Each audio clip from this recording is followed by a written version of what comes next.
নমস্কার। আজকে আমার আলোচনার বিষয় মাঙ্গলিক দোষ।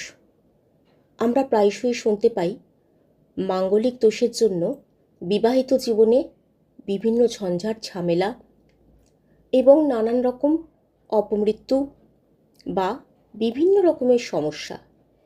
এখন আপনাদের আমি জানাবো যে মাঙ্গলিক দোষটা কেন হয়। ছেলে বা মেয়ে কারো যদি লগ্নে, চতুর্থে, সপ্তমে, অষ্টমে, দ্বাদশে, এগুলো কিন্তু ঘর, এই ঘরগুলোতে যদি মঙ্গল অবস্থান করে তাহলেই সে মাঙ্গলিক নামে পরিচিত হয়। বিবাহের ক্ষেত্রে একটা সমস্যা দেখা দিতে পারে, দেরিতে বিবাহ, বিয়ের পরে তার পার্টনারের সঙ্গে বনিবনার অভাব ইত্যাদি। তাছাড়া মঙ্গল যদি খারাপ অবস্থায় থাকে তাহলে কিন্তু সে বদমেজাজি, অল্পতে রেগে যাওয়া এবং কোনোভাবে কোনো ঝামেলার সঙ্গে জড়িয়ে পড়া, বারবার তার অপারেশন বা রক্তপাত ঘটিত ব্যাপারগুলো বারবার তার হতে থাকা, এগুলো হয়। সেই জন্য আমরা দেখি যে অনেকে যারা মানে তারা, না মানলে অন্য ব্যাপার।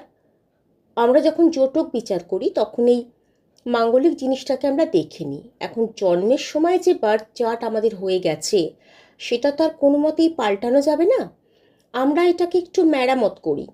বিভিন্ন রকম দোষ যখন আমাদের বার্থ চার্টে থাকে তখন আমরা সেগুলোকে বিভিন্ন স্টোনের মাধ্যমে, প্রতিকারের মাধ্যমে এবং কিছু অভ্যাস, নিয়মিত কিছু জিনিসের চর্চা, এইসবের মাধ্যমে আমরা প্রতিকারের চেষ্টা করি। তাতেও কিন্তু অনেক ভালো থাকা যায়। আমাদের প্রত্যেকের জন্য এটাও সম্ভব নয় যে বড় করে হোমযজ্ঞ করব, বিশাল বড় পুরোহিতকে দিয়ে পুজো করব মাঙ্গলিক দোষ কাটাবার বা অন্যান্য দোষ কাটাবার। বিভিন্ন জায়গায় গিয়ে পুজো প্রচলন আছে, যেরকম কালসর্প দোষ ইত্যাদি। সবার পক্ষে সেটা সম্ভব হয় না। আর্থিক দিক থেকে সবাই অতটাও করতে পারে না। তাহলে কি তারা সঠিকভাবে বা সুস্থভাবে বাঁচবে না? অবশ্যই বাঁচবে। সেই জন্য যতটা সাধ্যের মধ্যে কুলোয় সেটা করতে হবে। এবং যদি সম্ভব হয় অল্প করে পুজো পাঠ করিয়ে যে নিয়মটা সে জানবে কি করতে হবে, সেই নিয়মটা যদি আজীবন পালন করা হয় তাহলে তার জন্মছকের এই সমস্ত অশুভ প্রভাবগুলো কিছুটা হলেও কাটে, সে নিশ্চিন্তে জীবনযাপন করতে পারে। এমনও দেখা দেয় যে মাঙ্গলিক দোষ কিন্তু বিবাহিত জীবন খুটখাট ঝামেলা দিয়েও চলে গেল, অনেক বছর তারা একসঙ্গে ঘর সংসার করলো, কিন্তু অনেকের আবার মাঙ্গলিক দোষ নেই কিন্তু তবুও বিবাহ টিকলো না। বর্তমানে তো একটা রোগ, মানুষ মানুষের সঙ্গে অ্যাডজাস্ট করতে পারে না। মানিয়ে নেওয়ার ক্ষমতা কিন্তু উভয় তরফ, ছেলে এবং মেয়ের পক্ষেই অনেক অনেক কমে গেছে। মানুষ যত বেশি দিনে এগিয়েছে, আধুনিক হয়েছে, উপার্জন করতে শিখেছে, আরও আরও বেশি পাওয়ার লোভে তারা নিজেদের সূক্ষ্ম অনুভূতিগুলোকে মেরে ফেলেছে এবং নিজেদের সম্পর্কগুলোকে অনেকাংশেই নিজেরা গলা টিপে হত্যা করে দিয়েছে। যাকগে, তবুও যেটা আজকের আলোচনার বিষয় সেটার ওপর যদি আবার আমি দৃষ্টিপাত করি তাহলে বলবো শুক্রের সঙ্গে, মানে তুলা আর বৃষ যেগুলো শুক্রের ঘর, এখানে যদি মঙ্গল থাকে তাহলে কিন্তু মাঙ্গলিক দোষ নিষ্ক্রিয় হয়ে যায়, সেই দোষটা দৃষ্ট হয় না। সিংহ এবং কুম্ভতে যদি থাকে মঙ্গল স্থিত অবস্থায় তাহলেও কিন্তু মাঙ্গলিক দোষ দুষ্ট হয় না। এবার যদি মঙ্গল বৃহস্পতি বা চন্দ্রের সঙ্গেও থেকে থাকে, যুক্ত থাকে, তাহলেও মাঙ্গলিক দোষ হয় না।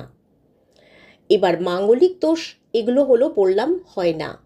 এবারে আমাদের যে সপ্তম ঘর, যেটা আমাদের বিয়েটা দেখে, বিবাহের ঘর, সেখানটায় তো হলে আমরা বেশি ফল খারাপ পাবো। কেন, মাঙ্গলিক আমাদের সমস্ত কিছুতে নেগেটিভিটি দিলেও আমাদের বেশি প্রভাবটা তো পড়বে না আমাদের বিবাহিত জীবনে। সেজন্য সপ্তম ঘরটার দিকে যদি আমাদের মঙ্গলের অবস্থান থাকে, দৃষ্টি থাকে, এগুলো বিভিন্ন রকম থাকে, যেরকম আমি প্রথমেই বললাম যে কোন কোন থাকলে, ঘরে থাকলে মাঙ্গলিক দোষ হিসেবে তাকে দোষী করা হয়, কিন্তু এটা তো মানুষের কিছু করণীয় নেই। সেই জন্য মাঙ্গলিক দোষ নিয়ে অত না ভেবে যদি কিছু সঠিক নিয়ম পালন করতে পারেন তাহলে এই দোষ থেকে বেরিয়ে আসবেন।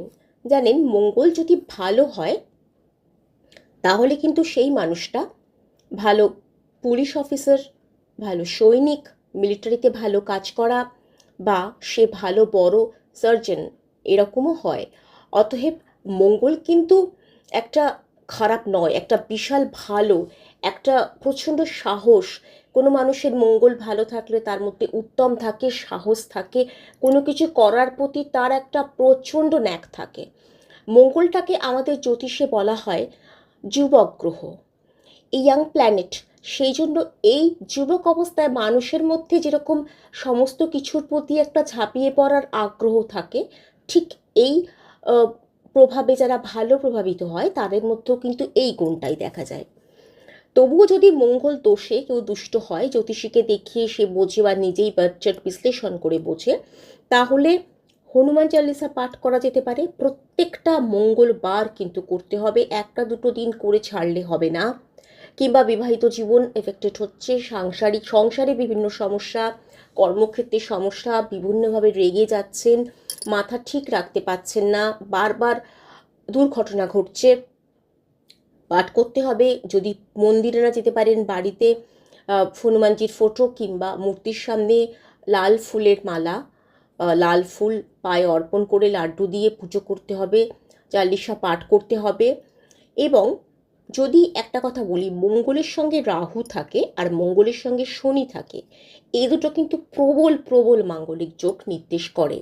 এক্ষেত্রে আপনি আপনার সাধ্যমতো অল্প করে পুজো করিয়ে নিয়ে তারপরে নিয়ম যেগুলো থাকবে, এই যেমন বললাম যে সংকটমোচনের পুজো, এটা করতে পারেন। আর একটা বড় কথা হচ্ছে, দেবাদিদেব মহাদেব তো সব দেবীর ওপরে, তাহলে এই যে মহামৃত্যুঞ্জয়, এর আগেও আমি বলেছিলাম শ্রাবণ মাসের যে নিয়মগুলোর ক্ষেত্রে, তাই মহামৃত্যুঞ্জয় মন্ত্র আপনি স্নানের পরে বা শুদ্ধ অবস্থায় পাঠ করতে পারেন। ঠাকুর ঘরে বসে ঠাকুরের সামনে 108 বার পাঠ করতেই পারেন। সেটা কিন্তু সমস্ত গ্রহদোষ থেকে আমাদের মুক্তি দেয়, আমাদের অনেক বেশি রিলিফ দেয়।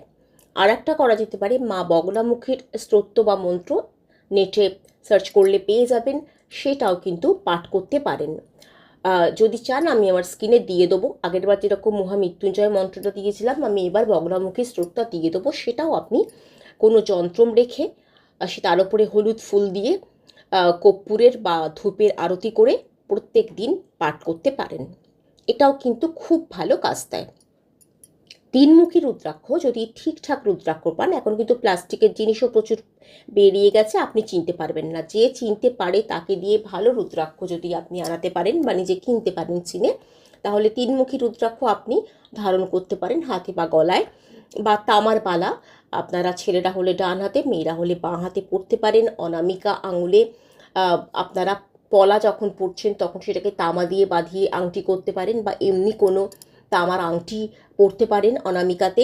এগুলো করলেও কিন্তু এই দোষ থেকে অনেকটা বেশি রিলিফ পাওয়া যায়। ভয়ের কিছু নেই।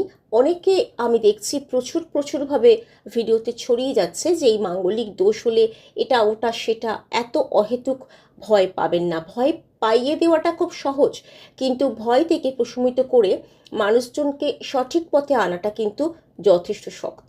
আমি সেই চেষ্টাটাই করি। আমার সঙ্গে থাকবেন, চ্যানেলটা সাবস্ক্রাইব করবেন, লাইক দেবেন, শেয়ার করবেন। নমস্কার।